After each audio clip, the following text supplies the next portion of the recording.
क्या देख रहा है? देखिए मैडम, आप सब घर की बहू हैं, थोड़ा ढंग से कपड़े पहनिए। वैसे आपने मुझे संदेशा दिया था, कोई काम है क्या? हाँ, काम तो था तेरे से। क्या बोला तूने? ढक के रखा करो। लगता है तेरी बीवी तुझे दिखाती नहीं, इसलिए तुझे देखने का मन नहीं करता होगा। चला अंदर, काम बताओ तुझे।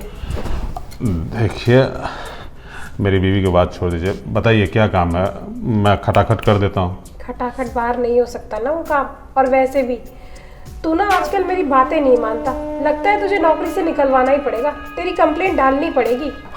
मैडम, आप तो खामखा नाराज हो गए। देखिए, गुस्सा मत होइए, मैं अंदर आ रहा हूँ। बताइए क्या काम है। अंदर तो चल। पता नहीं मैडम जी का क्या मूड है, अपने हुस्न के जलवे का दर्शन मुझे करा रहे हैं। बताइए मैडम क्या काम है। अरे खड़े खड़े पूछेगा क्या काम है? बैठ जा तसल्ली से, तब बताती हूँ तुझे काम। मैडम, मैं सिक्योरिटी गार्ड हूँ, मैं सब काम खड़े खड़े ही करता हूँ। बताइए ना क्या काम है, जाके काम निपटा दूंगा। देख, मेरा जो काम है ना वो बड़ा लंबा काम है, तो खड़े खड़े नहीं हो सकता। उसके लिए तुझे बैठना पड़ेगा, प्यार से मेरी बातें सुननी पड़ेगी। देख, मैं तुझे कैसी लगती हूँ? मैडम, एक बात कहूँ, आप अपने हुस्न का जलवा अपने पति को दिखाइए, इस गरीब गार्ड को क्यों दिखा रही हैं? देख, पति देखता ही तो नहीं मेरे हुस्न का जलवा, तो किसको दिखाऊंगी? तो तुझको ही दिखाऊंगी ना। कम से कम तू ही फिसल जा, क्योंकि बाहर मैं फिसल सकती नहीं। मेरी वो ननद है ना, जासूस ननद, वो 24 घंटा मेरे पे नज़र गड़ा के रखती है। और पति प्यार देता नहीं। जब से शादी की है बाहर ही जाके ड्यूटी, काम, पैसा, बस। और मैं प्यार के लिए तरस रही हूँ। मैडम, इतना मत तरसिए। देखिए, आपका पति बहुत अच्छा है, पैसा कमाने के लिए बाहर गया है ना, तो आपकी जिम्मेवारी बनती है कि आप पति के साथ रहो। अब यहाँ रह के क्यों झक मार रही हो? देख, अगर वो मुझे ले जाता तो क्या मैं जाती नहीं? वो लेके ही नहीं जाता मुझे। देखना, तुझे मेरे पैर अच्छे नहीं लग रहे? कुछ कमी है मेरे अंदर? सुंदर नहीं हूँ मैं? मैडम, आप बहुत सुंदर हो।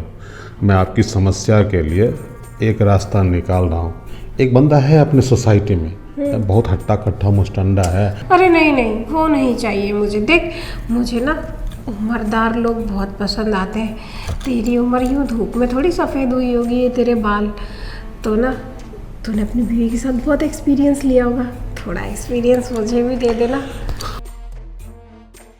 देखिए मैडम, मैं आपको साफ साफ बता देता हूँ कि मैं अपनी पत्नी से बहुत प्यार करता हूँ। आप चाहे जितना हुस्न का जलवा मुझे दिखा लो, मेरा दिल आप पे बिल्कुल नहीं पिघलेगा। और मैं अपनी पत्नी का हक किसी भी पराई नार को नहीं दे सकता, इसलिए आप मुझसे नज़र हटा लीजिए। अरे, तुझे मैं प्यार देने के लिए थोड़ी बोल रही हूँ। मैं प्यार करूँगी, तुझे बस मेरा साथ देना है। और तेरी बीवी को कोई छोड़ने को थोड़ी बोल रही हूँ। जहाँ तू इतने सालों से खाना नहीं खा के बैठा है, भूखा ही है ना, प्यार वाला खाना, तो थोड़ा मैं खिला रही हूँ तो खा लेना। और देख, ज़्यादा ना नकुर मत कर, मेरा दिमाग गर्म हो जाएगा ना, तो फिर तेरे लिए अच्छा नहीं होगा। यहाँ पे रो धो के काम कर रहा है, कितने पैसे मिलते हैं तुझे? 10,000 ना।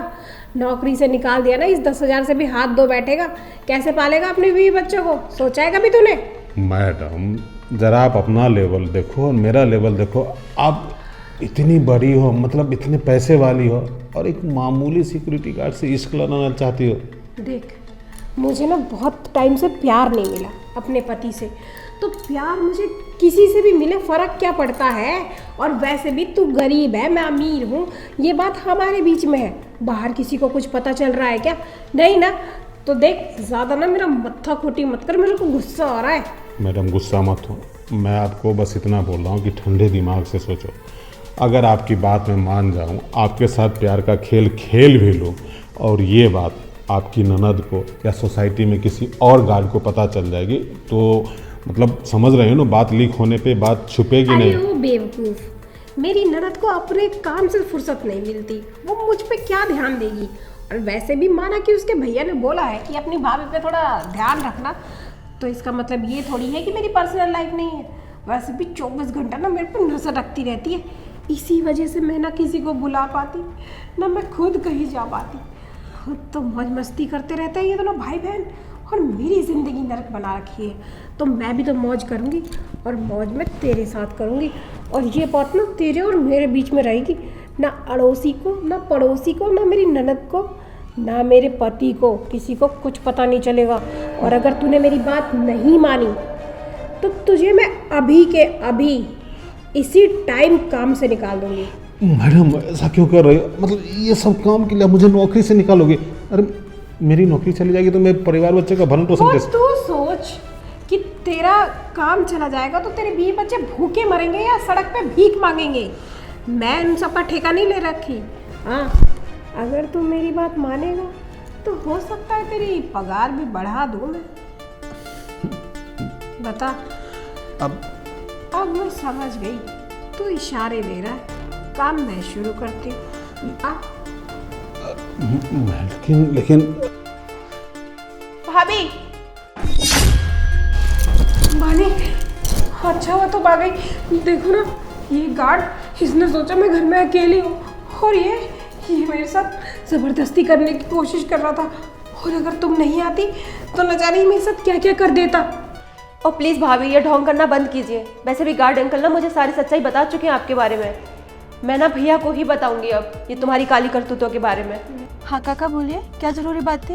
देखिए मैडम, आज ऑफिस मत जाइए। वो क्या है ना कि आपको ऑफिस जाने के बाद आपकी भाभी फ़ोन करके अंदर बुलाती है और मुझसे गलत गलत हरकत करती है। और वो चाहती है कि जैसे पति अपने पत्नी के साथ व्यवहार करता है वो सब खेल मैं करूँ उनके साथ। क्या आप बकवास कर रहे हो अंकल?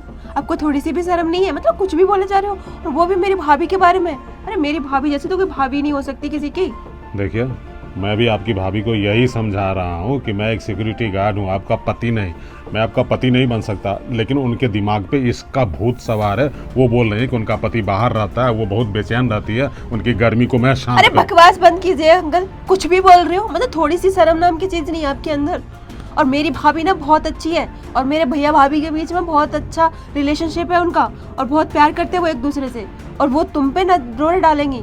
ठीक है, अगर आपको अपनी भाभी पे इतना ही भरोसा है ना तो एक काम कीजिए, आज ऑफिस मत जाइए और बस ऑफिस के लिए घर से निकलिए और बाहर मेरा इंतजार कीजिए। जब आपकी भाभी मुझे अंदर बुलाएंगी ना तो आप पीछे पीछे आइएगा और खुद देख लीजिएगा अपनी आंखों से कि आपकी भाभी मेरे साथ क्या करने की कोशिश कर रही हैं। और मैं आपकी इन बातों पे क्यों भरोसा करूं? अरे देखिए, मैं बस इतना चाहता हूँ कि आपकी एक घर की इज्जत बची रहे, वो बर्बाद ना हो, इज्जत पे दाग ना लगे, बस इसलिए बोल रहा हूँ। ठीक है, आप इतना बोल रहे हो तो मैं आपके कहने पे आज ऑफिस नहीं जाती हूँ। बाकी मुझे पता है कि मेरी भाभी ना बहुत अच्छी है, और बट आपकी ना खैर नहीं। अगर मेरी भाभी सही निकली और आप खराब निकले ना तो आप अपना सोच लेना।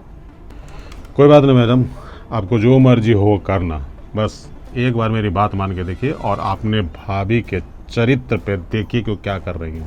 ठीक है, जाइए आप। नहीं नहीं बानी, देखो, मैं तुम्हारी भाभी हूँ, तुम मेरे साथ ऐसा नहीं कर सकती। तुम अपने भैया को ये सब नहीं बताओगी। अगर तुमने ये सब अपने भैया को बता दिया तो मेरा तो घर टूट जाएगा ना। क्या तुम चाहती हो कि तुम्हारी भाभी सड़क पे आ जाए? अब आपको याद आ रहा है कि आप कहाँ जाओगी? जब आपको याद नहीं आया, जब ये आप हरकतें कर रही थी, तब आपको भैया का ख्याल नहीं आया, तब आपको अपने परिवार का ख्याल नहीं आया। जब आपकी चोरी पकड़ी गई तब आपको भैया याद आ रहा है। बहुत हो गया भाभी, मैं भैया को आपकी सारी सच्चाई बताऊंगी। अब मैं चुप नहीं बैठूंगी। हाँ बानी, तुम सही कह रही हो। तुम्हारे भैया मुझसे कितना प्यार करते हैं। मेरी खुशी के लिए वो बेचारे दिन रात मेहनत कर रहे हैं, अपने घर से दूर रहते हैं। और मैं अपनी इच्छाओं के चक्कर में इतना पागल हो गई कि अपने पति और उसके विश्वास को तोड़ना चाहती थी। बानी, मुझे एहसास हो गया कि मैंने बहुत बड़ी गलती की है। आज के बाद दोबारा कभी ऐसा कुछ नहीं करूँगी। मैं भैया को ना बताऊं? अरे थोड़ा सा तो समझा होता। वो आपके चक्कर में बाहर जॉब कर रहा है ताकि आपकी लाइफ स्टाइल सही कर सके। वो दिन रात मेहनत करके पैसा कमा रहा है ताकि आप खुश रह सको, और आप उसके पीठ पीछे उसी की पीठ में छुरा भौंक रही हो, उसे ही चीट कर रही हो। एंड थैंक गॉड अंकल, अगर मैं आपकी बात नहीं मानती ना तो इनका काला चेहरा मेरे सामने ही नहीं आता। आपकी बात मान के ना मैंने बहुत अच्छा किया और इनका चेहरा मेरे सामने आ गया। बाकी थैंक यू अंकल। छोटी मालकिन, अब थैंक यू मत कहिए, मैंने तो बस अपना फ़र्ज अदा किया है। मैं आपको आपकी भाभी की सच्चाई दिखाना चाहता था, जिसमें मैं सफल हो गया। ठीक है गार्ड अंकल, आप जाइए। मैं भाभी से बात करती हूँ। एंड आप अपनी जॉब अच्छे से कीजिए, आगे से कोई भी शिकायत का मौका नहीं मिलेगा आपको। धन्यवाद। और भाभी मैं आपकी ना ये आखिरी गलती समझ के माफ़ कर रही हूँ।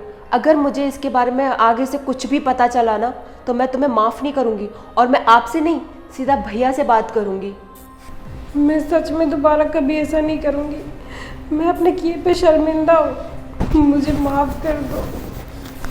चलो देखते हैं।